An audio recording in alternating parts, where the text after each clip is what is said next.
All right, guys, if you are starting a project with youth, here are 5 tips that can help you and them have success.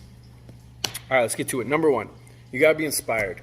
Anything you do has to come from a place in here that makes you feel excited, that makes you feel happy. If you're not inspired, the project is not inspired, they will not be inspired. That's number 1. You got to be pumped up about what you're doing. You need to be as excited as they are about whatever it is. And that doesn't matter if it's in your field or not, because typically they won't know everything about whatever project they're diving into. They'll know a little bit, they'll have base knowledge, but that's for you to learn and you to explore with them. So if it's not your wheelhouse, that's okay. You can still get excited about them getting excited. It needs to come from a place of inspiration. Number 2, make it theirs. This is very important because a lot of adults kind of get the idea that they might know better, they might know what's best, or they might have a different idea than what the kid envisioned. So what you need to do is drop all that, because not your project, it's their project. You're there to assist them to where they want to be. You're there to help them get to the place that they want to be. So you might be able to throw out suggestions or give feedback or ideas. That's your role, okay? Your role is not to create a new project that suits you. So make it theirs. And this is really important. Like, how do you do this?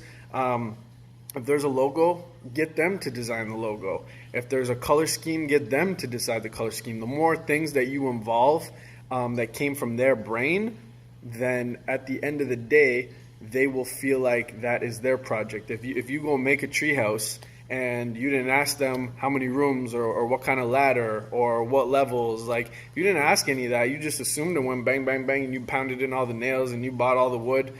That might be their treehouse, but they're not going to feel like it's their treehouse. They're going to feel like it's your treehouse and you're letting them live there. So what you got to do is make it their plan from the beginning and involve every step along the way some component that they put forward, not what you put forward. All right, number 3, let's learn with them. You don't know everything, they don't know anything, but not that they don't know anything, they don't know everything.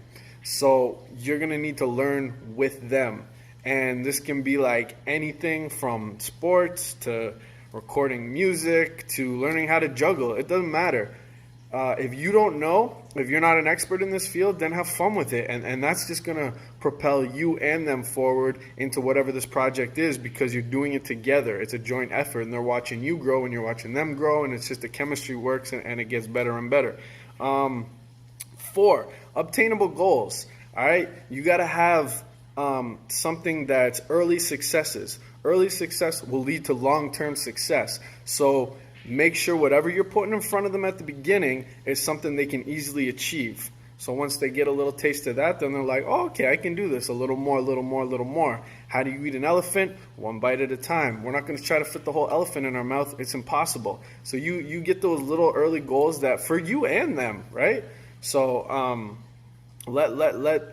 sometimes that can be in the form of like clothing. All right, let's say you just get a hoodie with something on it. Now it's real. Now it's like, oh, okay, now I got something. Or maybe you get stickers with the logo on it, like something early where they can hold something tangible, where they can be like, okay, I'm doing something, I'm going somewhere. That's just an example. There's many ways to do it.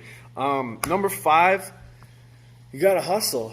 Everybody wants something that is already being done or has already been done. Now you just got to put your own flavor on it. So whether it's music, starting a clothing company, these are things I hear a lot. Starting a skateboard company, okay? Starting prank videos on Instagram, starting a TikTok channel they want to get famous on, starting a video game YouTube. There's a lot of things that people are already doing. So what's going to make you different? What's going to set you apart? It's not about getting rich and famous right now, but no matter what you're doing, you're going to need to instill those key elements of hustle, and hard work will eventually get you where you need to go. And that's really important to put into practice by you. You need to lead by example. You need to be a hustler if you want them to mimic your style. If you're lazy, you're forgetting stuff, missing meetings, not doing what you said you were going to do, it's never going to go anywhere. You got to show them like, yo, this is what it takes to do something. If you're going to be an entrepreneur in this world, you got to hustle. Anyways, hit me up if you have any more questions. I had a lot of people If you know me, you know I'm kind of involved in a lot of different projects, and I have a lot of people asking me like, well, where do you start? How do you get going? Like, and that was the best I could sum it up into a quick video with five components. So if you have further questions, you can comment or send me a direct message. All right, deuces.